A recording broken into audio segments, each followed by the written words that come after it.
Hello students, हम लोग आज डिस्कस करेंगे टॉपिक साइटोस्केलेटन और सेंट्रोसोम के बारे में, सेंट्रियोल के बारे में। और इस टॉपिक से भी काफ़ी क्वेश्चन जो है एग्जाम में पूछे जाते हैं कि हमारे chapter cell the unit of life में ये टॉपिक्स आते हैं। और इससे पहले के जितने भी टॉपिक्स हैं वो हमारी क्लास 11 की प्लेलिस्ट जो बनी है उस पर वीडियोज़ पड़ी हुई हैं। और ये जो टॉपिक आपके लिए काफ़ी इंपॉर्टेंट है, इसलिए इस वीडियो को आप एंड तक ज़रूर देखिएगा और इसमें याद रखने की चीज़ों को याद रखने की ट्रिक वगैरह भी आपको बताई जाएंगी। तो इस वीडियो को अच्छे से एंड तक देखिएगा और जो भी आपकी क्वेरी या डाउट है वो आपको कमेंट सेक्शन में यहाँ पे पूछ सकते हैं। और अब हम लोग स्टार्ट करते हैं साइटोस्केलेटन। हेलो गाइस, कैसे हैं आप लोग? तो आज हम लोग अपना लेक्चर स्टार्ट करते हैं साइटोस्केलेटन पे। ये जो साइटोस्केलेटन है क्या होता है, देखो साइटोप्लाज्म के अंदर ना, साइटोप्लाज्म के अंदर जो प्रोटीनिशियस स्ट्रक्चर होता है, जो फिलामेंटस स्ट्रक्चर होता है, उसको हम लोग बोलते हैं साइटोस्केलेटन। ठीक है, network of filamentous proteinaceous structure inside the cell. तो इसको हम लोग जो साइटोप्लाज्म में होता है सेल के, उसको हम लोग बोलते हैं साइटोस्केलेटन। अब ये प्रोटीन का बना होता है। ठीक है, जैसे एक सेल है, सपोज करो ये एक सेल है, तो इसके अंदर साइटोप्लाज्म वगैरह यानी फ्लूइड है। या जैसे हम लोग अपनी बॉडी की बात कर लेते हैं, तो हमारी बॉडी है, बॉडी के अंदर क्या है, ब्लड है और फ्लूइड है अलग अलग तरह के। लेकिन बॉडी में क्या होता है, बॉडी में स्केलेटन भी तो होता है। ठीक है, जिस तरह से हमारी बॉडी में स्केलेटन होता है और वो एक सपोर्टिव फ्रेमवर्क देता है ना, मैकेनिकल स्ट्रेंथ देता है, उसी तरह से सेल के अंदर भी क्या होता है, सेल के अंदर भी साइटोस्केलेटन होता है, प्रोटीन का ये बना होता है। ठीक है, तो सेल का जो स्केलेटन होता है ना, या कह सकते हैं सेल का जो कंकाल होता है, ढांचा होता है, तो वो किसका बना होता है, प्रोटीन्स का बना होता है। यहाँ पे लिखा ना फिलामेंटस प्रोटीनियस स्ट्रक्चर, तो प्रोटीन का बना होता है, फिलामेंट के जैसा होता है ये। ठीक है, प्रोटीन के फिलामेंट होते हैं इसके अंदर और वो इसको सपोर्ट करते हैं। ठीक है, तो इसके स्केलेटन की तरह काम करते हैं। तो इसी को हम लोग बोलते हैं साइटोस्केलेटन। ठीक है, जो सेल के अंदर फिलामेंटस प्रोटीन स्ट्रक्चर होते हैं।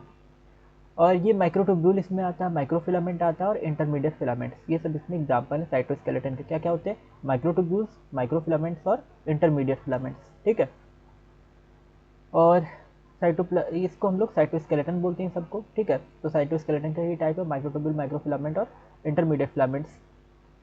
इसके अलावा साइटोस्केलेटन जो होता है उसके बहुत से फंक्शंस होते हैं, mechanical support, motility, maintenance of the shape of the cell. ठीक है, तो ये जो साइटोस्केलेटन के फंक्शन क्या है, यहाँ पे देखते हैं अगर हम साइटोस्केलेटन के फंक्शन, तो इसके फंक्शन क्या है, ये मैकेनिकल सपोर्ट प्रोवाइड कर रहा है, यानी सेल को जो है एक स्ट्रेंथ प्रोवाइड कर रहा है। जैसे हमारे स्केलेटन होता है, हमारी बॉडी को स्ट्रेंथ प्रोवाइड करता है ना, एक सपोर्ट उसको प्रोवाइड करता है, तो उसी तरह से ये साइटोस्केलेटन है, ये सेल को सपोर्ट प्रोवाइड करता है, मोटिलिटी प्रोवाइड करता है। इसकी वजह से सेल जो है उसमें मूवमेंट देखने को मिलता है, तो सेल में मोटिलिटी प्रोवाइड करेगा।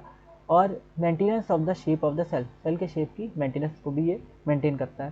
ठीक है, तो सेल के शेप को भी मेंटेन करता है ना। तो इस तरह से हमारे पास क्या है, यहाँ पे साइटोस्केलेटन के बारे में हम लोग देखते हैं कि साइटोस्केलेटन जो है ये प्रोटीन का बना हुआ एक फ्रेमवर्क, एक नेटवर्क है। और ये इसमें अलग अलग टाइप के होते हैं, माइक्रोट्यूब्यूल होते हैं, माइक्रोफिलामेंट होते हैं, इंटरमीडिएट फिलामेंट होते हैं, और इनको हम लोग साइटोस्केलेटन बोलते हैं। और साइटोस्केलेटन जो है ये एक मैकेनिकल सपोर्ट या मोटिलिटी ना, सेल के मूवमेंट में भी हेल्प करता है और सेल को सपोर्ट प्रोवाइड करता है मैकेनिकल। इसके अलावा सेल के शेप को भी मेंटेन करके रखता है ना, किसी जो इम्पैक्ट वगैरह पड़ने से सेल का साइज ना बिगड़ जाए, तो इस चीज़ को भी मेंटेन करता है। साइटोस्केलेटन का यहाँ पे फर्दर कोई डायग्राम तो नहीं बना हुआ, सिंपल सा छोटा सा इसमें पार्ट था। इसके बाद नेक्स्ट हम लोग पढ़ रहे हैं इसमें मूवमेंट किस तरह से होती है। ठीक है, और फिर सेंट्रोसोम और सेंट्रियोल के बारे में पढ़ेंगे। ठीक है, तो पहले सीलिया और फ्लैचला के बारे में पढ़ लेते हैं। ठीक है, तो सीलिया और फ्लैचला के थ्रू क्या होती है, सेल में मूवमेंट होती है ना। सीलिया और फ्लैचला ये हमको देखने को मिलते हैं, स्पर्म वगैरह में फ्लैचला देखने को मिलता है ना, पैरामीशियम वगैरह में सीलिया भी देखने को मिलता है। तो सीलिया जो होते हैं, ठीक है, इसका सिंगुलर फॉर्म होता है सिलियम ना। सीलिया जो ये प्लूरल फॉर्म है, सिंगुलर फॉर्म क्या होता है, सिलियम। आपने देखा होगा पैरामीशियम, ठीक है, आपने पैरामीशियम देखा होगा, तो पैरामीशियम के ऊपर अमीबा, पैरामीशियम, यूग्लिना, ये सब आप क्लास 9 में पढ़े होंगे। तो उसमें छोटे छोटे से स्ट्रक्चर होते हैं इस तरह से। ठीक है, ये होते हैं सीलिया।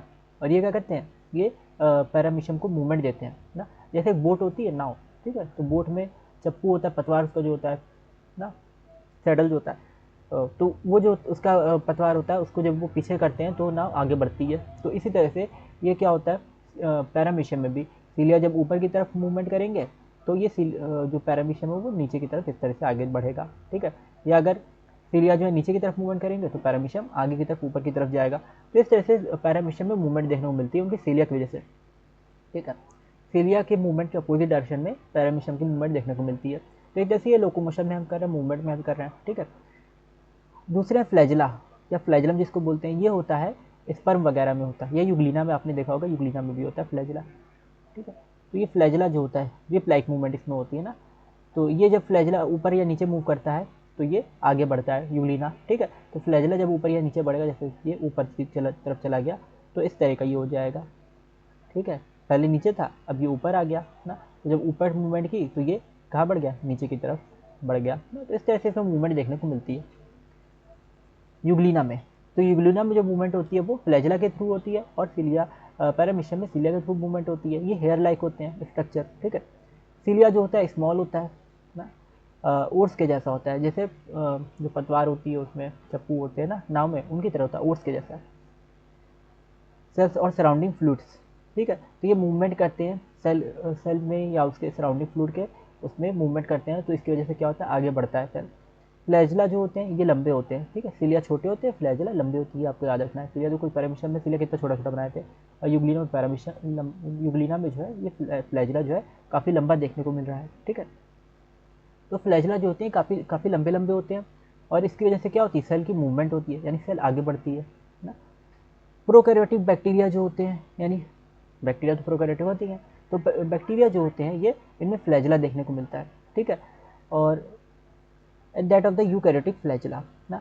और जो यूकैरियोटिक सेल होती हैं वो उसमें भी अच्छा क्या होता है ना कि जो प्रोकैरियोट का फ्लैजिला होता है वो उसका और यूकैरियोट का फ्लैजिला इनमें थोड़ी सी डिफरेंस देखने को मिलेगा, ठीक है। जैसे स्पर्म का जो फ्लैजिला होता है और यूग्लिना का जो फ्लैजिला है, इसमें हमें डिफरेंस या आप कह सकते हैं यूग्लिना का जो फ्लैजिला है और जो बैक्टीरिया किसी बैक्टीरिया का जो फ्लैजिला होता है, ठीक है, एस्टीरिया कोलाई हो गया या कोई बैक्टीरिया होगा उसमें अगर फ्लैजिला है तो इसमें हमें डिफरेंस देखने को मिलता है, ठीक है। उसके बेसिक स्ट्रक्चर जो होता है ना उसमें डिफरेंस होता है।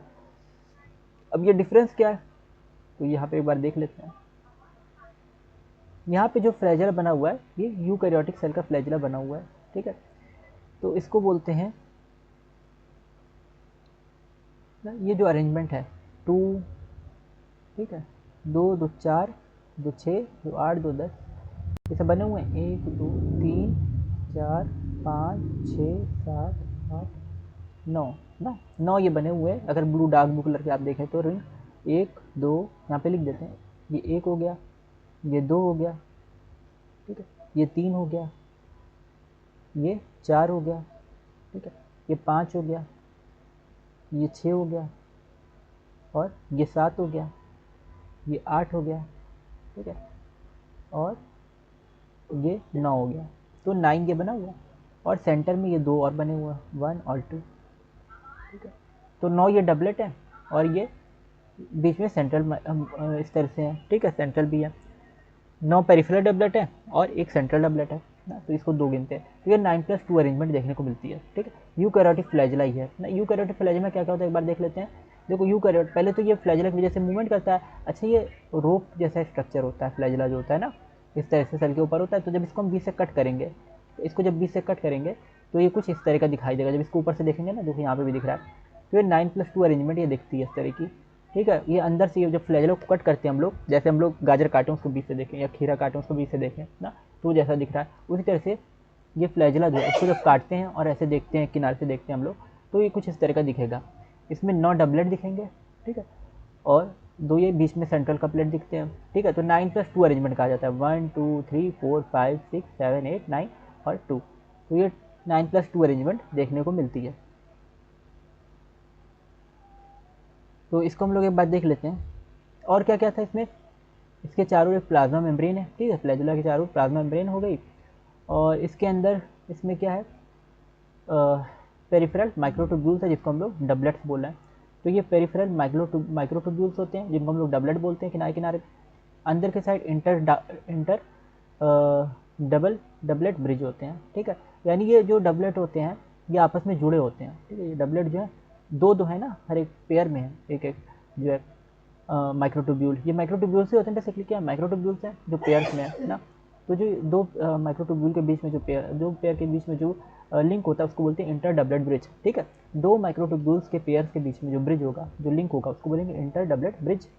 बीच में होते हैं सेंट्रल माइक्रोट्यूब्यूल, ठीक है, बीच में सेंट्रल माइक्रोट्यूब्यूल है, और हर माइक्रोट्यूब्यूल से एक पेयर से एक रेडियल स्पोक निकलता है, ठीक है। तो मेन जो माइक्रोट्यूब्यूल होगा उससे क्या निकलता है, रेडियल स्पोक ना। बीच के साइड इस तरह से एक जो है एक्सटेंशन होती है, इसको बोलते हैं रेडियल स्पोक, और बीच में क्या है, सेंट्रल माइक्रोट्यूब्यूल भी है, ठीक। तो इस तरह से पूरा स्ट्रक्चर देखने को मिलता है, और ये सेंट्रल सेट है ना, दोनों साइड क्या है, सेंट्रल सेट है। इधर के साइड भी है और इधर के साइड भी है, ठीक।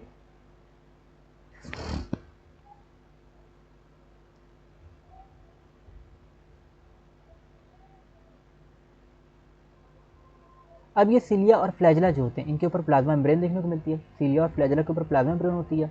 जिसका कोर होता है उसको क्या बोलते हैं, एक्सोनीम। बीच में इसका एक्सोनीम होता है और इसमें माइक्रोट्यूब्यूल्स होते हैं, किनारे किनारे सारे बहुत सारे माइक्रोट्यूब्यूल्स हैं। और ये पैरेलल लॉन्ग एक्सिस के एक्सोनीम जो होता है इसमें 9 डबलेट्स होते हैं, ठीक है, जो रेडियली अरेंज होते हैं ना। तो एक्सोनीम किसको हम लोग बोले, इसका जो कोर है, ठीक है, इसको एक्सोनीम बोले, यानी ये जो बीच का पार्ट है ये है, इसको एक्सोनीम बोला। और इसके एक्सोनीम के चारों तरफ क्या है, ये 9 पेयर हैं डबलेट के ना। अभी बताए थे 9 पेयर डबलेट के, नंबरिंग भी कर दिए, ठीक है। तो ये डबलेट के 9 पेयर हैं। और इसके बाद क्या है, रेडियल अरेंज होते हैं, यानी किनारे किनारे एक सर्कुलर मैनर में अरेंज है। And a pair of centrally located. Circular में ये समझ में आ रहा है, रेडियल अरेंज है या सर्कुलर मैनर में, जो किनारे किनारे से गोलाई में अरेंज है ना, इस तरह से, ठीक है। तो इसको बोलते हैं सर्कुलर मैनर, गोल गोल है ये डबलेट जो है। इसके बाद नेक्स्ट क्या है, pair of centrally located microtubules. Central में माइक्रोट्यूब्यूल्स होंगे तो एक्सोनिमल स्ट्रक्चर जो माइक्रोट्यूब्यूल होता है तो इसकी अरेंजमेंट क्या हो जाती है, 9+2 अरेंजमेंट, ठीक है। सेंट्रल ट्यूब्यूल जो होते हैं ये ब्रिजेस के थ्रू कनेक्टेड होंगे, ठीक है। तो इनके बीच में ब्रिज होता है और इसके चारों तरफ एक सेंट्रल शीथ होती है, ठीक है। जो भी आपका डाउट या क्वेरी है वो आप यहाँ पे कमेंट सेक्शन में बता सकते हैं।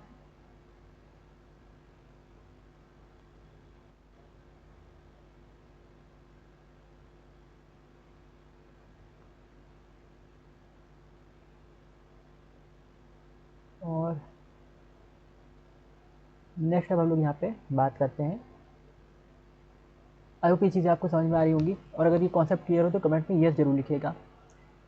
इसके बाद क्या है, which is connected to one of the tubules of the each preferred doublet by radial spoke, ठीक है।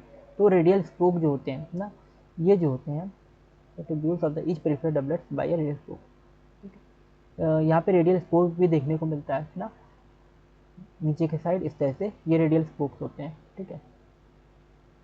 ये दिख रहे हैं दाएं किनारे ना, हर एक डबलेट माइक्रोट्यूब्यूल से जो है एक रेडियल स्पोक निकला हुआ है।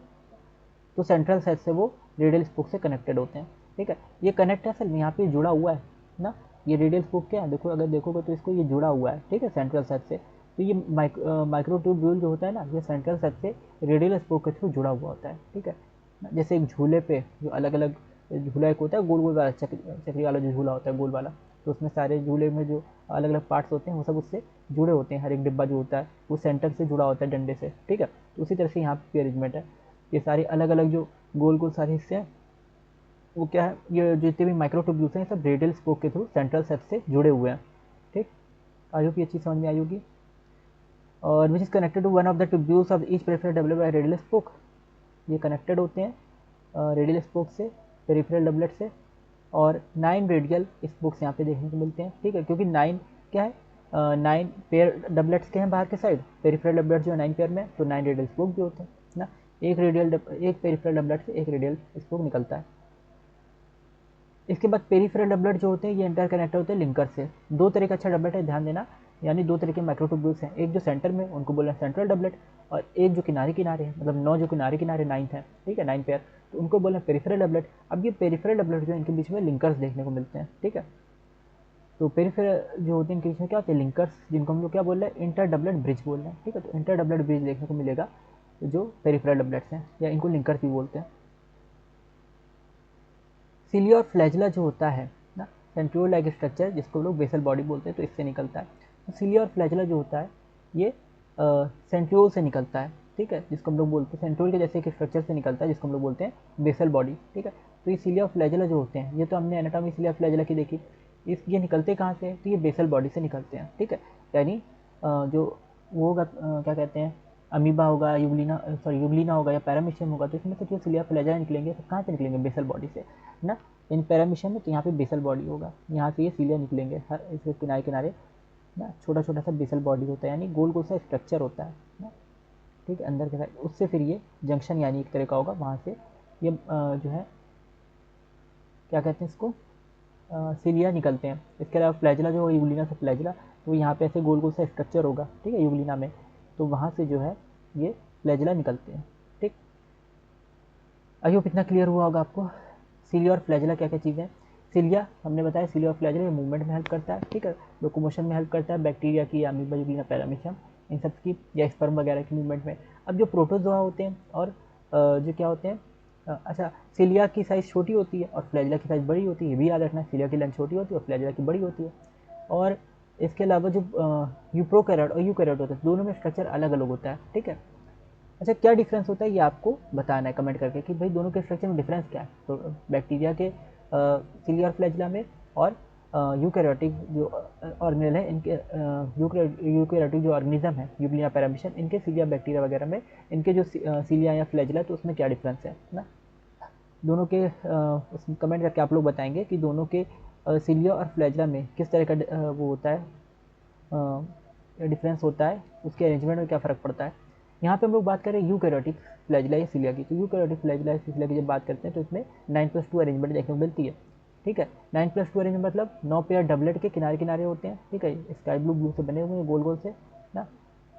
ये माइक्रोट्यूब्यूल्स जिनको बोलते हैं, तो पेरिफेरल माइक्रोट्यूब्यूल, दो गोले, इस तरह से 9 होते हैं, 9 का पेयर होता है, ठीक है, हर एक में दो होंगे, और हर एक गोले से एक रेडियल स्पोक निकलता है, ठीक है। तो ये एक रेडियल स्पोक निकलता है हर एक माइक्रोट्यूब्यूल से, तो इस तरह से 9 रेडियल स्पोक हो जाते हैं। ये इसको सेंट्रल सच से जोड़ता है, ये रेड सेंट्रल सच यहाँ पे दिख रही थी।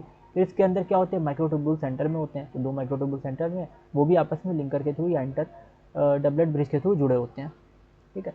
पेरिफेरल डबलेट भी और सेंट्रल डबलेट भी, पेरिफेरल डबलेट भी इंटर डबलेट ब्रिज से जुड़ा होता है, और सेंट्रल वाले जो होते हैं वो भी लिंकर्स या इंटर डबलेट ब्रिज से जुड़े होते हैं। और इसके बाद जब बात करते हैं हम लोग, ये ओरिजिनेट कहाँ होता है, सिलिया और फ्लैजिला, ये कहाँ से निकलता है, तो ये पैरामीशियम या यूग्लिना की बेसल बॉडीज जो होती हैं उनसे निकलता है, ठीक है। ये क्वेश्चन से पूछा जाता है कि यहाँ इसका ओरिजिन कहाँ से होता है सिलिया और फ्लैजिला का, तो बेसल बॉडी आपको याद रखना है। नेक्स्ट अब हम लोग बात करते हैं सेंट्रोसोम और सेंट्रियोल्स। अगर वीडियो आपको अच्छी लगी हो अभी तक ना, एक एक चीज़ें समझ में आ रही है, तो वीडियो को लाइक जरूर कीजिए और चैनल को सब्सक्राइब जरूर कर लीजिए, ठीक है। और आपने अगर अभी तक हमारा टेलीग्राम चैनल ज्वाइन नहीं किया तो टेलीग्राम चैनल जरूर ज्वाइन कर लीजिए। वहाँ पे आपको टेलीग्राम चैनल जय सर बायोलॉजी क्लासेस नाम से टेलीग्राम चैनल है, वहाँ पे आपको एनसीईआरटी के हर एक चैप्टर के मॉड्यूल्स प्रोवाइड किए जाएंगे, जिससे कि आपकी नीट की प्रिपरेशन अच्छे से हो सके। और उसमें काफ़ी प्रैक्टिस क्वेश्चंस भी रहते हैं, उसको भी आप लगा सकते हैं, ठीक है। तो जरूर हमारे टेलीग्राम चैनल जरूर ज्वाइन कर लीजिएगा, और चैनल को सब्सक्राइब कर लीजिए ताकि आपको नीट के अपडेट्स टाइम पे मिलती रहे ना। और जो भी आपको क्वेरी या डाउट होता है आप कमेंट सेक्शन में पूछ सकते हैं। बहुत ही कम ही लोग आजकल कमेंट करते हैं, क्योंकि एग्ज़ाम चल रहा है, तो इस वजह से लोग थोड़ा बिजी हैं। लेकिन क्या है कि आप लोग जो है यहाँ पे कमेंट करके, या जो भी आपका कमेंट वो है, क्वेरी है या डाउट है, वो आप यहाँ पे पूछ सकते हैं ना, तो कमेंट जरूर किया कीजिए।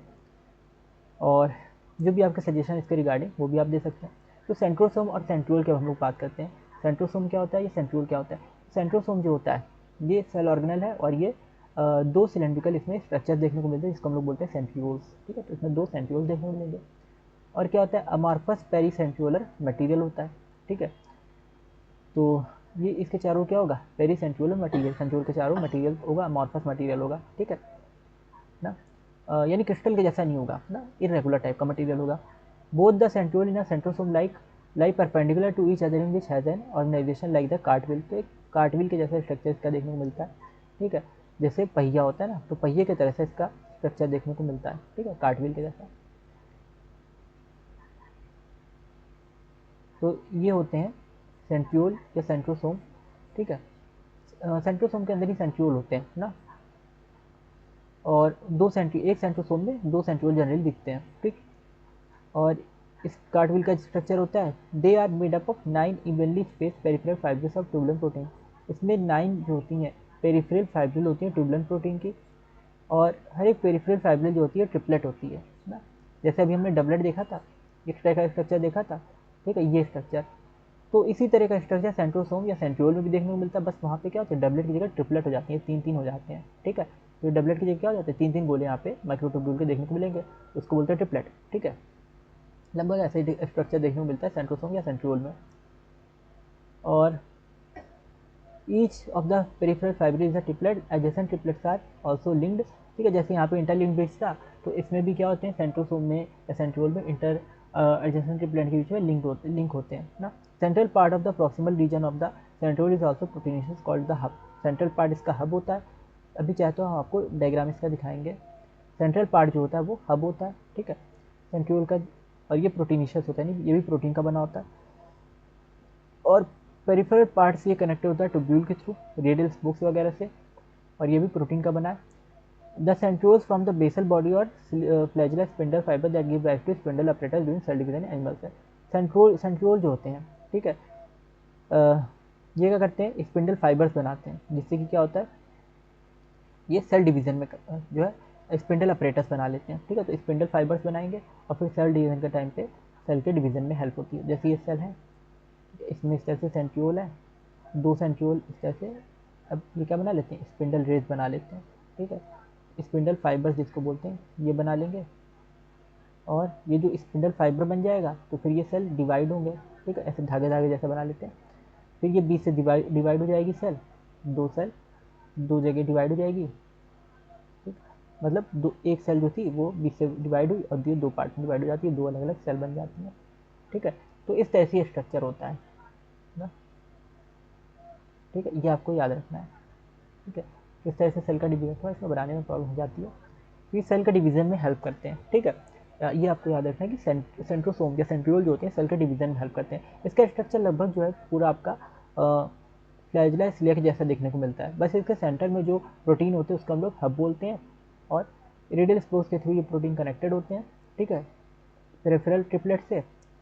और सेंट्रियोल्स जो होते हैं ये सेल डिवीजन में हेल्प करते हैं, और इसमें ट्रिपलेट स्ट्रक्चर देखने को मिलता है, ठीक है। फ्लैजिला सिलिया में डबलेट स्ट्रक्चर देखने को मिलता है, इसमें ट्रिपलेट स्ट्रक्चर देखने को मिलता है, कार्डबोर्ड का जैसा स्ट्रक्चर होता है, चाहे तो देखिए ना, सेंट्रोसोम,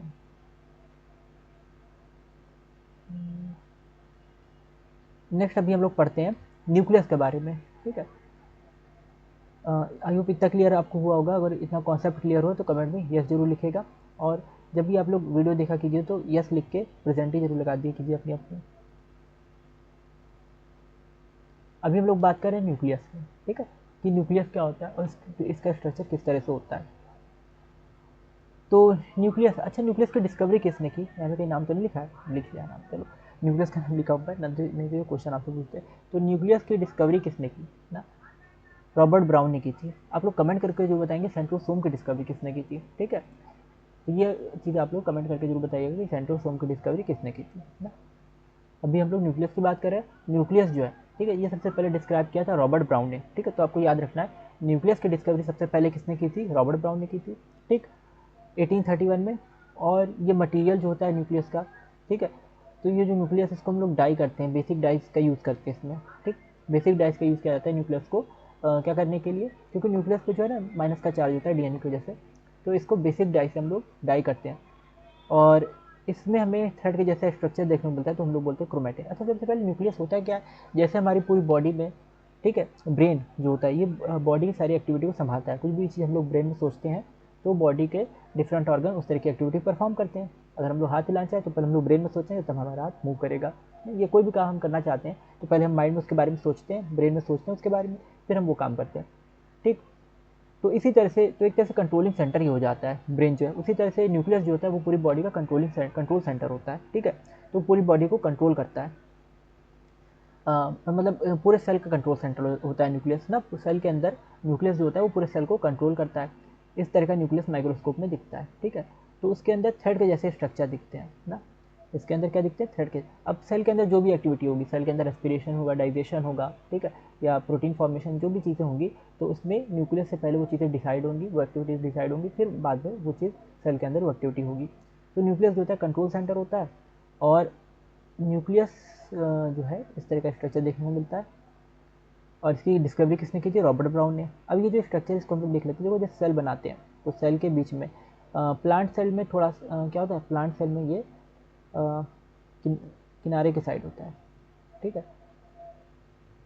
प्लांट सेल में क्या होता है, किनारे के साइड होता है, बीच साइड में सेंट्रल वैक्यूल होता है प्लांट सेल में ना। तो न्यूक्लियस जो होता है किनारे होता है प्लांट सेल में। एनिमल सेल जो होती है, तो एनिमल सेल में क्या होता है, न्यूक्लियस बीच में होता है, तो एनिमल सेल में न्यूक्लियस बीच में होता है, सेंट्रल न्यूक्लियस होता है, ठीक। तो ये याद रखना थोड़ा सा डिफरेंस न्यूक्लियस की पोजीशन को लेके। अब न्यूक्लियस जो ये डबल मेम्ब्रेन स्ट्रक्चर है, ठीक है, इस पर 2 मेम्ब्रेन होती है, और इसके अंदर ये थ्रेड का जैसा स्ट्रक्चर देखने को मिलता है, जिसको हम लोग बोलते हैं क्रोमैटिन नेटवर्क। क्या बोलते हैं, क्रोमैटिन नेटवर्क। तो इसके अंदर क्रोमैटिन नेटवर्क देखने को मिलता है, इसको क्रोमैटिन भी बोल देते हैं। और ये नाम किसने दिया, फ्लेमिंग ने, ठीक है। तो क्रोमैटिन नाम किसने दिया था, फ्लेमिंग ने दिया था। न्यूक्लियस को देखने के लिए हम लोग इसको बेसिक डाई से स्टेन कर देते हैं, तो इसलिए हमको ये प्रॉपर अपीयर होती है, वरना ये सब चीज़ बहुत ट्रांसपेरेंट होती है, अच्छे से दिखेंगे नहीं। अगर इनको डाई नहीं करेंगे तो ये अच्छे से प्रॉपर विजिबल नहीं हो पाएंगे, तो इसलिए बेसिक डाई से न्यूक्लियस को डाई कर दिया जाता है, तो ये प्रॉपर विजिबल होती है। दिख रहा है ना, अब इसमें धागा भरा हुआ, ऊन के जैसा भरा हुआ दिख रहा है ना, या रुई के जैसा भरा हुआ दिख रहा है, तो ये सब क्रोमेटिन नेटवर्क है ना। तो न्यूक्लियस है और इसके अंदर एक न्यूक्लियोलस, ये सेंट्रल पार्ट जो है काफ़ी मोटा होता है, ये न्यूक्लियोलस होता है। यहाँ पे राइबोसोमल आरएनए बनता है जो राइबोसोम बनाता है, तो याद रखना है न्यूक्लियोलस होता है, इसमें राइबोसोमल आरएनए बनता है, और ये राइबोसोमल आरएनए क्या बनाता है, राइबोसोम बनाता है। इसके अंदर अच्छा इसके ये न्यूक्लियस है, इसमें डबल मेम्ब्रेन स्ट्रक्चर होता है, ठीक है, ये दोनों तरफ से दो मेम्ब्रेन से घिरा है, ठीक है। इसके अंदर न्यूक्लियोप्लाज्म है ना, यानी इसके अंदर भी कुछ मटेरियल होता है, जेल के जैसा कुछ मटेरियल है, ठीक है, उसको न्यूक्लियोप्लाज्म बोल देंगे। जैसे सेल के अंदर भी जेल के जैसा, मैट्रिक्स के जैसा कुछ मटेरियल होता है, उसको बोलते हैं, यानी सेमी सॉलिड मटेरियल को उसको बोलते हैं cytoplasm.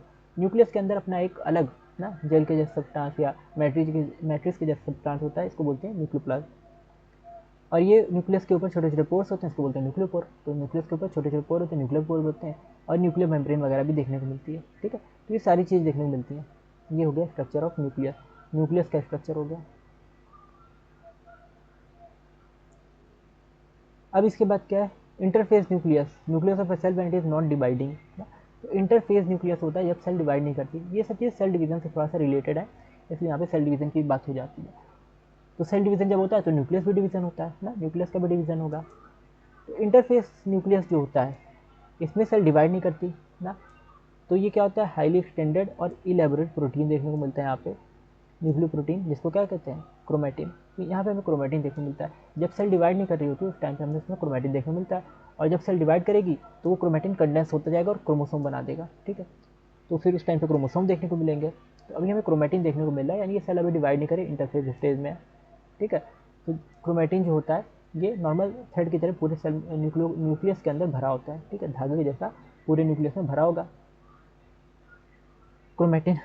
Nuclear matrix and one और मोर स्फेरिकल बॉडीज कॉल्ड न्यूक्लियोलाई, ठीक है। तो न्यूक्लियर मैट्रिक्स और एक से ज़्यादा जो स्फेरिकल बॉडीज होती हैं ना, इनको हम क्या कहते हैं, न्यूक्लियोलाई कहते हैं, या सिंगुलर इसका न्यूक्लियोलस होता है, ठीक है। तो न्यूक्लियर मैट्रिक्स और एक से ज़्यादा जो स्फेरिकल बॉडीज होती हैं इनको हम क्या बोलते हैं, ठीक है, न्यूक्लियोलाई। न्यूक्लियोलाई ये छोटी छोटी जो यहाँ पे क्या स्फेरिकल बॉडीज हैं, तो इसमें क्या क्रोमेटिन है, न्यूक्लियर मैट्रिक्स है और न्यूक्लियोलाई है, ठीक है, न्यूक्लियोलाई है, जिसको न्यूक्लियोलस भी बोल सकते हैं। सिंगल होगा तो न्यूक्लियोलस, और एक से ज़्यादा अगर ये देखने को मिलेंगे तो न्यूक्लियोलाई। इसमें राइबोसोमल आरएनए बनता है, यानी जो राइबोसोम बनाता है, ठीक है। इसको इलेक्ट्रॉन माइक्रोस्कोप से देखते हैं तो इसमें दो मेम्ब्रेन हमें देखने को मिलेगी न्यूक्लियस में, ठीक है, एक आउटर मेम्ब्रेन और एक इनर मेम्ब्रेन। और इसके बाद इसमें, ठीक है, अच्छा इसके अलावा डबल मेम्ब्रेन स्ट्रक्चर कौन कौन से होते हैं आप लोग कमेंट करके बताएंगे, ये चीज़ आपको पहले बता चुके हैं। तो इसके अलावा कौन कौन से डबल मेम्ब्रेन स्ट्रक्चर होते हैं जिसमें दो मेम्ब्रेन हमें देखने को मिलती है, आपको कमेंट करके बताना है, ठीक। नेक्स्ट हम लोग बात करें with space between 10 to 50 nm, nanometer में ये होता है, बहुत छोटे छोटे होते हैं, तभी तो इलेक्ट्रॉन माइक्रोस्कोप से देख रहा है। ये जो होते हैं जो ऑर्गेनल्स हैं ये बहुत छोटे छोटे हैं, न्यूक्लियस हो गया, राइबोसोम हो गया, तो इनको इलेक्ट्रॉन माइक्रोस्कोप वगैरह से देखना पड़ता है, ठीक है। तो इनकी मेम्ब्रेन के बीच में स्पेस 10 to 15 नैनोमीटर होता है। और पेरी न्यूक्लियर स्पेस यहाँ पे देखने को मिलेगा, barrier between the material present side the nucleus and that of the cytoplasm, यानी इनकी दो जो मेम्ब्रेन है, जो दो मेम्ब्रेन है उनके बीच में पेरी न्यूक्लियर स्पेस होता है, तो एक तरह से पार्टीशनिंग कर देता है, ठीक है।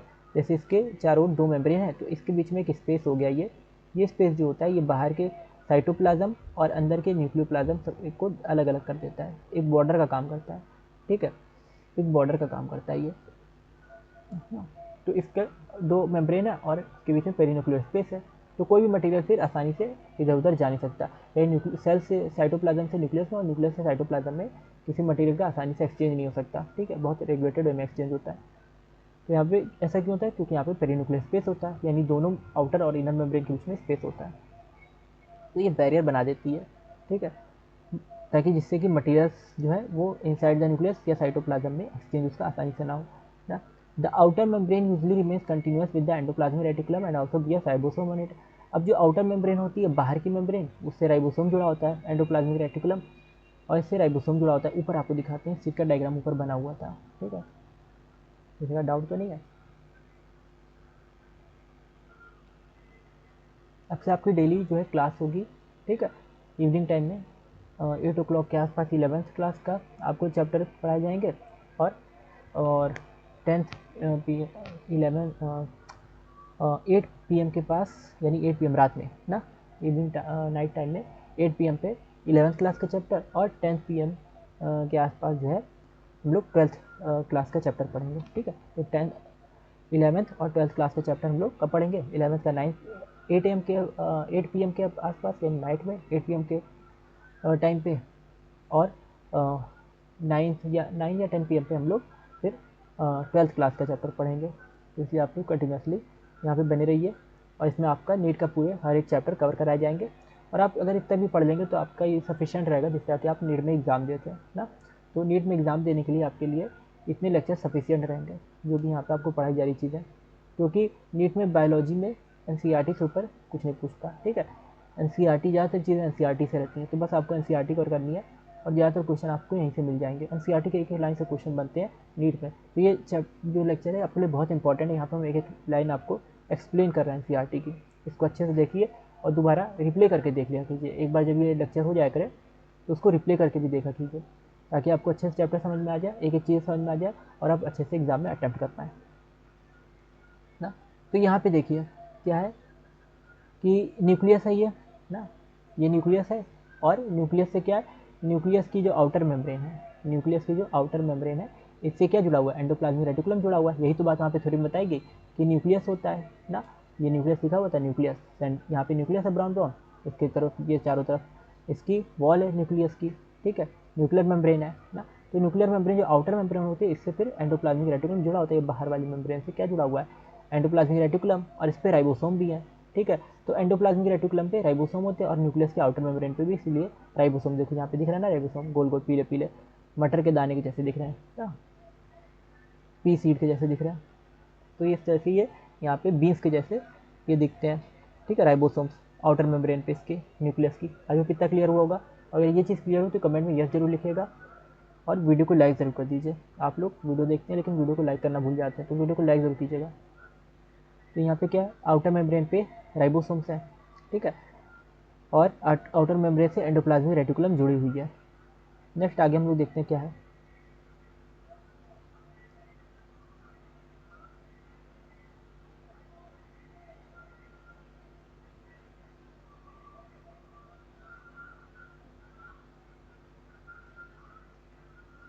राइबोसोम्स तक हो गया, ठीक है। ये चीज़ यहाँ पे लिखी थी ना कि the outer membrane usually, outer membrane जो होती है ये एंडोप्लाज्मिक रेटिकुलम से जुड़ी होती है, और इस पर राइबोसोम्स होते हैं। और इसके अलावा न्यूक्लियर एनवेलप जो होता है, यानी जो इसकी दोनों मेम्ब्रेन है उसको हम लोग क्या बोलेंगे? Nuclear envelope. तो न्यूक्लियर एनवेलप जो है उसमें कुछ पोर्स होते हैं, क्या होते हैं? कुछ पोर्स होते हैं, जिसको हम लोग बोलते हैं न्यूक्लियर पोर, ठीक है। यहाँ पे ये न्यूक्लियर पोर देखने को मिल रहा है, इस पर कुछ छेद छेद हैं इसके मेम्ब्रेन में, ठीक है, तो इसको हम लोग बोलते हैं न्यूक्लियर पोर। अगर यहाँ पे अच्छे से ना दिख रहा हो तो आप लोग यहाँ पे ऊपर देख लेंगे, अभी हमने ऊपर वाला डायग्राम देखा था, उसमें आपको न्यूक्लियर पोर भी दिखाए गए थे ना। एक बार फिर से दिखा देते हैं न्यूक्लियर पोर कहाँ पे है। ये चीज़ आपको देखना, ऑब्जर्व करना बहुत ज़रूरी है। अगर आप देखे रहेंगे इन चीज़ों को तो एग्ज़ाम में अच्छे से क्वेश्चन अटैम्प्ट कर पाएंगे, नहीं तो प्रॉब्लम हो जाएगी, ठीक है। अगर ये चीज़ देखेंगे नहीं, समझेंगे नहीं, तो एग्ज़ाम में इससे रिलेटेड क्वेश्चन करने में प्रॉब्लम होगी। तो इस चीज़ को आप अच्छे से देखिए ना, NCERT का एक एक डायग्राम बहुत इंपॉर्टेंट है चीज़ें ऑब्जर्व करने के लिए। तो न्यूक्लियर पोर, देखो यहाँ पे न्यूक्लियर पोर भी दिख रहा है ना, न्यूक्लियर पोर, ठीक है। ये ग्रे ग्रे कलर के न्यूक्लियर पोर दिख रहा है ना, इसको हम फिल कर दे रहे हैं ब्लू कलर से, दिख रहा है ना ये वाला ग्रे कलर का। तो ये न्यूक्लियर पोर, इसके थ्रू सब्सटेंस अंदर या बाहर जाएगा, और कहीं से अंदर बाहर नहीं जा सकता, ठीक है। ये न्यूक्लियर पोर के थ्रू कोई भी चीज़ अंदर या बाहर जाती है, ठीक, न्यूक्लियस के अंदर या न्यूक्लियस के बाहर जाती है। तो ये न्यूक्लियर पोर है ना, न्यूक्लियर एनवेलप के ऊपर है। नेक्स्ट फिर क्या है इसमें देख लेते हैं।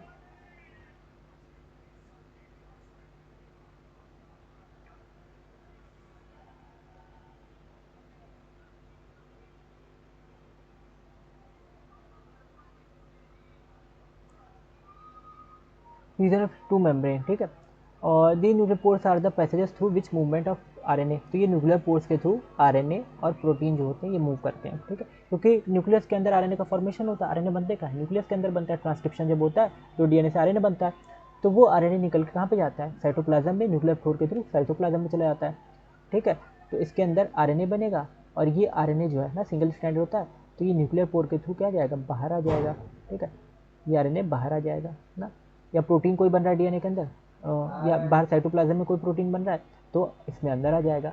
तो बोथ डायरेक्शन में ये मूवमेंट चलती रहती है न्यूक्लियस और साइटोप्लाज्म में, ठीक है। आरएनए जो है वो बाहर जाता है, ठीक है, न्यूक्लियस से साइटोप्लाज्म में आरएनए जाता है, ठीक है, न्यूक्लियस से बाहर जा रहा है आरएनए, और आरएनए से बाहर का जो प्रोटीन है, बाहर राइबोसोम वगैरह में प्रोटीन बनते हैं तो वो अंदर आ जाते हैं, ठीक है। तो प्रोटीन वगैरह क्या होते हैं, अंदर आते हैं, न्यूक्लियस के अंदर आ जाते हैं, पोर्स के थ्रू। किसके थ्रू आ रहे हैं, न्यूक्लियर पोर के थ्रू आ रहे हैं। और न्यूक्लियर मैट्रिक्स में क्या होता है, न्यूक्लियोप्लाज्म होता है। तो इसके अंदर न्यूक्लियर मैट्रिक्स के अंदर जो जल के जैसा स्ट्रक्चर देखने को मिलता है या लिक्विड के जैसा स्ट्रक्चर, उसको हम लोग बोलते हैं न्यूक्लियोप्लाज्म, ठीक है।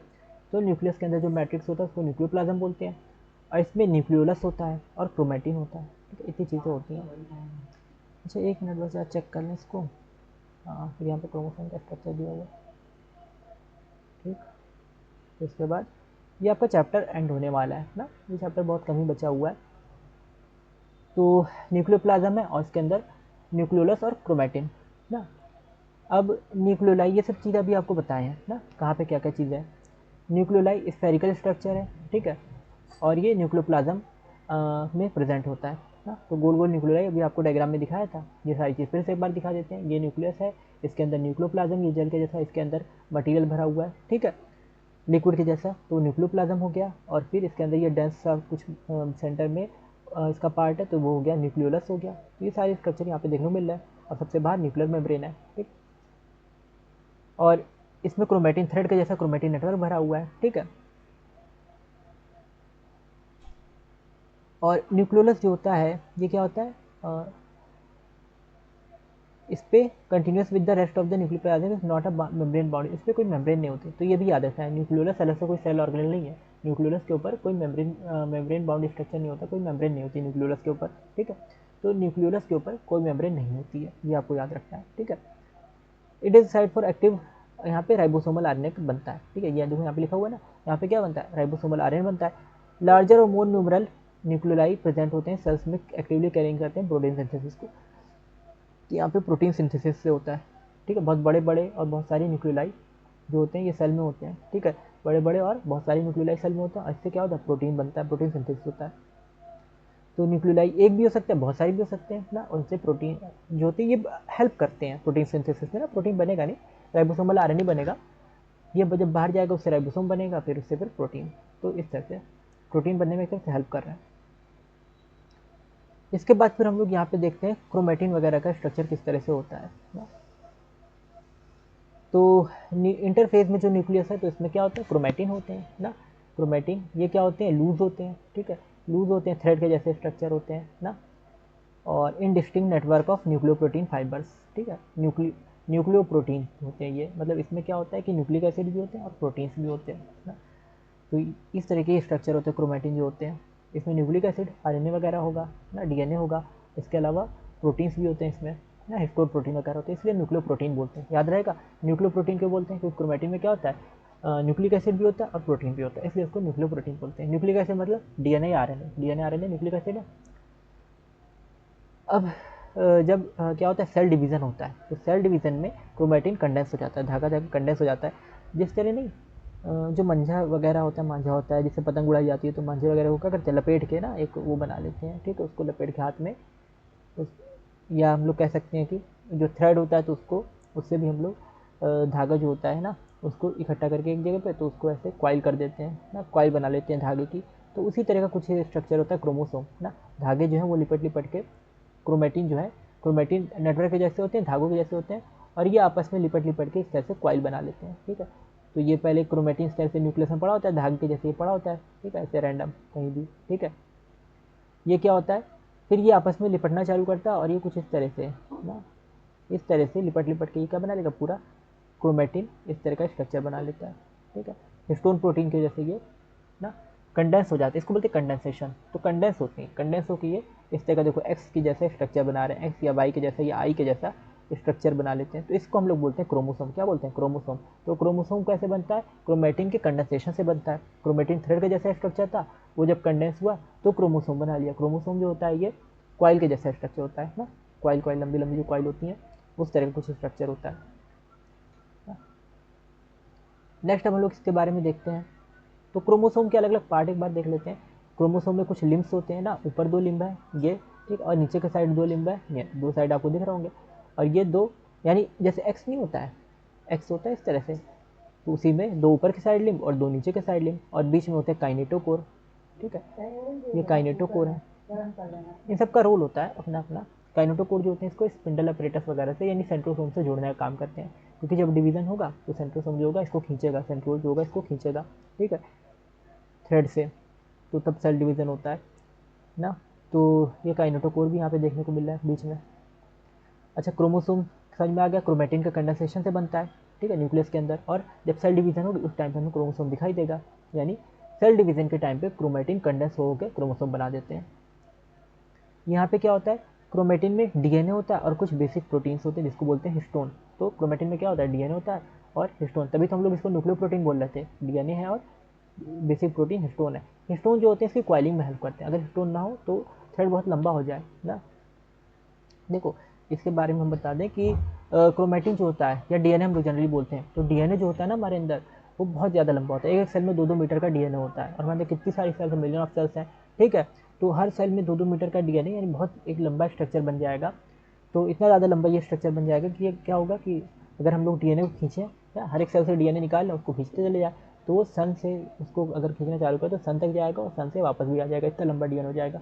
तो इतना लंबा डीएनए जो है कि वो सन तक चला जा रहा है, सूरज तक, और फिर सूरज से वापस भी आ जा रहा है, इतना बड़ा वो धागा, तो वो हमारी बॉडी में कैसे एडजस्ट होता है, वो भी एक सेल में ना।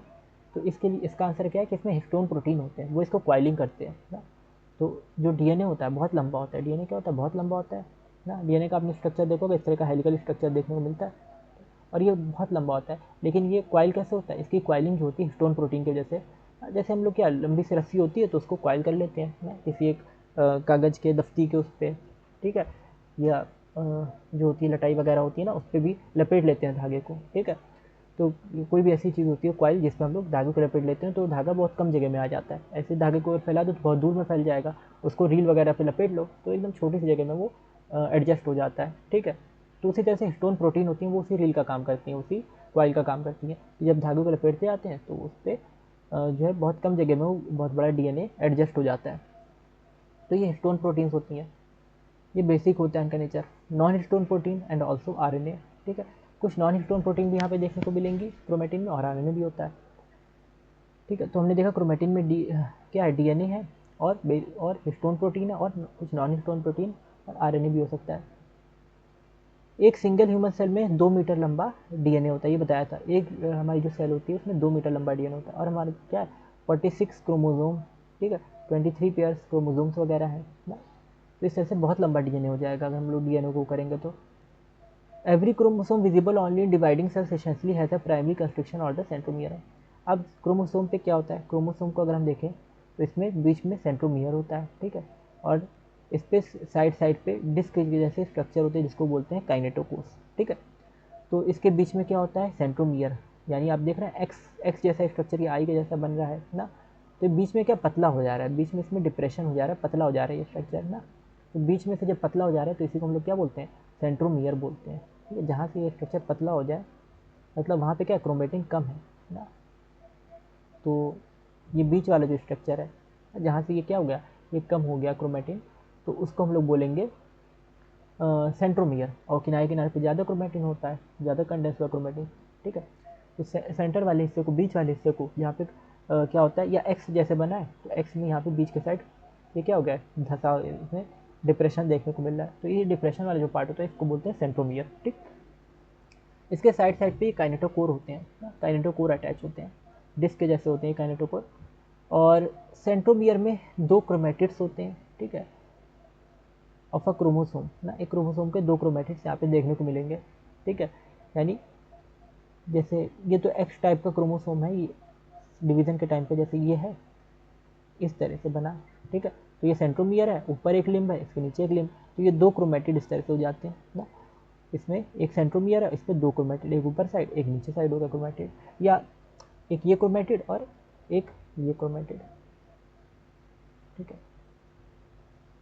तो इस तरह से क्रोमेटिड होता है, बीच में सेंट्रोमियर और इस पे 2 क्रोमेटिड होते हैं। Based on the position of the centromere the chromosome can be classified into 4 types.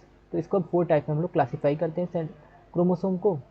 Metacentric यानी सेंट्रोमियर कहाँ पे है ना, किनारे के साइड है या बीच के साइड। सेंट्रोमियर की भी अलग अलग पोजीशन होती है, यानी इसमें जो डिप्रेशन है ना, ये नेक जैसा, गर्दन जैसा जो हिस्सा है, ये कहीं भी इसको देखने को मिल सकता है, किनारे भी, बीच में भी, और या दूसरे किनारे एकदम छोर पे भी देखने को मिलेगा, या थोड़ा छोर से दूर, या एकदम बीच में ना, सेंटर में, या सेंटर से थोड़ा दूर, या टर्मिनल एंड पे।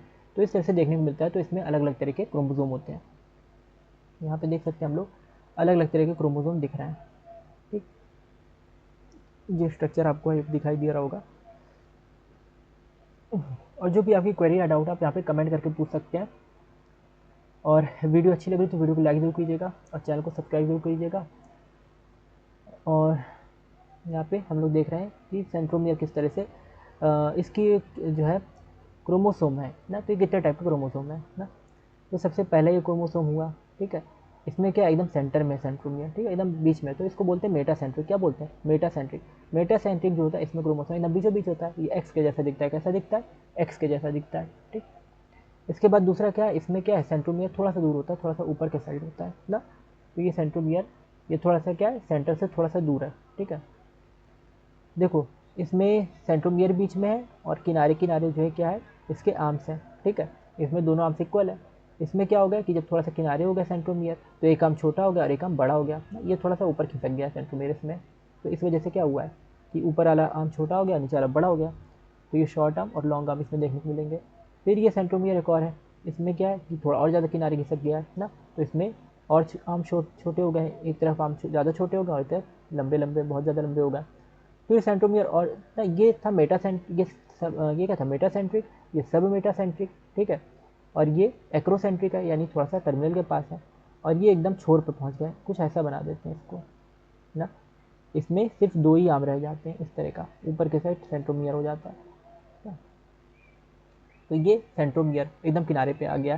ठीक है, तो ये क्या हो जाएगा, टीलोसेंट्रिक। टीलोसेंट्रिक में क्या होता है, सेंट्रोमियर एकदम किनारे पे आ जाता है। ठीक है, यहाँ पे एकदम जो है किनारे पे आ गया है ना? तो ये लग रहा है जैसे बीच में सेंट्रोमियर, क्योंकि एकदम किनारे पे आ गया, तो ये टीलोसेंट्रिक हो जाता है ना। तो ये मेटासेंट्रिक है जिसमें एकदम बीच में सेंट्रोमियर, और ये सब मेटासेंट्रिक है जिसमें बीच से थोड़ा सा दूर है। ये एक्रोसेंट्रिक है जिसमें टर्मिनल के पास है, और ये टीलोसेंट्रिक है जिसमें एकदम टर्मिनल पे है, बिल्कुल किनारे। ठीक, तो ये अलग अलग तरह के क्रोमोसोम होते हैं ना, और इसकी वजह से इसकी दोनों आर्म्स जो है इसमें से कुछ आर्म्स छोटी हो जाती हैं। जैसे ये सब मेटासेंट्रिक में शॉर्ट आर्म हो गई, लॉन्ग आर्म एक तरफ हो गई। सब एक्रोसेंट्रिक में बहुत ज़्यादा शॉर्ट हो गई आर्म, इस तरह से टीलो सेंटीमीटर एकदम खत्म हो गई बिल्कुल ना।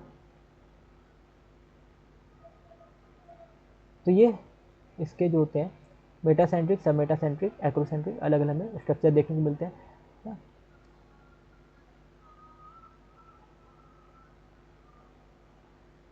कुछ क्रोमोसोम जो होते हैं non staining secondary constriction at a constant location. अब इसमें कुछ सेकेंडरी कंस्ट्रक्शन भी देखने को मिलते हैं, मतलब सेंट्रोमियर के अलावा भी कुछ रीजन देखने को मिलते हैं क्रोमोसोम में, तो इसको हम लोग क्या बोलते हैं, सैटेलाइट। ठीक है, छोटे छोटे फ्रेगमेंट के फॉर्म में देखने को मिलते हैं, इसको हम लोग बोलते हैं सैटेलाइट ना। तो ये होते हैं सैटेलाइट। देखो ये सेंट्रोमियर था, ठीक है, यहाँ पे इसमें कंस्ट्रक्शन था, लेकिन क्या क्रोमोसोम के एंड पे, आर्म पे, इसके लास्ट में भी कंस्ट्रक्शन वगैरह है, तो उसको जो कंस्ट्रक्शन होता है उसको क्या बोलते हैं हम लोग, सैटेलाइट बोलते हैं। ठीक है, तो इसमें हमें सैटेलाइट भी देखने को मिलता है ना। तो ये आपको याद रखना कि क्रोमोसोम में हमें सैटेलाइट भी देखने को मिलेगी, सेकेंडरी कंस्ट्रक्शन भी देखने को मिलेंगे। तो इस तरह से हमारा कंप्लीट होता है न्यूक्लियस और क्रोमेटिन और क्रोमोसोम ना। आई होप ये कॉन्सेप्ट आपको क्लियर हुआ होगा, और अगर ये पूरा कॉन्सेप्ट आपको क्लियर हुआ हो तो कमेंट में यस जरूर लिखिएगा। तो न्यूक्लियस हमने क्या देखा, न्यूक्लियस को कुछ रॉबर्ट ब्राउन ने इसकी डिस्कवरी की 1831 में, और इसमें क्रोमेटिन होते हैं, थ्रेड के जैसे स्ट्रक्चर होते हैं। न्यूक्लियस को बेसिक डाई से स्टेन किया जाता है, और इसमें हमने देखा कि जो न्यूक्लियस है इंटरफेस में तो डिवाइड नहीं करता, तो इसलिए उस इंटरफेस के द्वारा हम लोग इसकी स्टडी कर सकते हैं, क्रोमेटिन वगैरह अगर हमको देखना है तो। ठीक, इसमें डबल मेम्ब्रेन स्ट्रक्चर होता है न्यूक्लियस का, न्यूक्लियोप्लाज्म होता है, और मेम्ब्रेन पे न्यूक्लियर पोर होते हैं जिसके थ्रू मटेरियल का इसमें डीएनए आरएनए वगैरह इसका एक्सचेंज होता है। और इसके अलावा इसके अंदर न्यूक्लियोलस होता है जिसमें राइबोसोमल आरएनए बनता है, और 2 मेम्ब्रेन के बीच में स्पेस होता है जिसको हम लोग बोलते हैं पेरीन्यूक्लियर स्पेस, जो बैरियर का काम भी करता है। ठीक है, इसके अलावा हमने क्या देखा कि इसमें न्यूक्लियोप्लाज्म है ना, न्यूक्लियर मैट्रिक्स, और न्यूक्लियस जो होता है उस पर कोई मेम्ब्रेन नहीं होती, ये भी हमने देखा था। फिर हमने देखा कि इसके अंदर क्रोमेटिन जो है वो जब डिवाइड करेगी सेल, तो उस टाइम पे क्रोमोसोम में कंडेंसेशन हो जाएगा और इस तरह का स्ट्रक्चर बन जाएगा क्रोमोसोम। इस पे सेंट्रोमियर वाला रीजन होता है बीच का इसका, और किनारे किनारे आर्म्स होती हैं इसकी। ठीक है, और सेंट्रोमियर के दोनों तरफ क्या होता है, काइनेटोकोर होते हैं ना। क्रोमोसोम का मतलब है कलरफुल बॉडी, क्योंकि ये कलरफुल दिखते हैं, इनको डेंस की कलर स्टेन किया जाता है, ठीक है, स्टेनिंग होती है डिफरेंट डाई से की जाती है, तो इसलिए इनको क्रोमोसोम कहा जाता है। और इसमें हमें अलग अलग टाइप के क्रोमोसोम देखने को मिलते हैं। क्रोमोसोम ही होते हैं जो कैरेक्टरिस्टिक्स को इनहेरिट करते हैं, एक जनरेशन से दूसरी जनरेशन में लेके जाते हैं।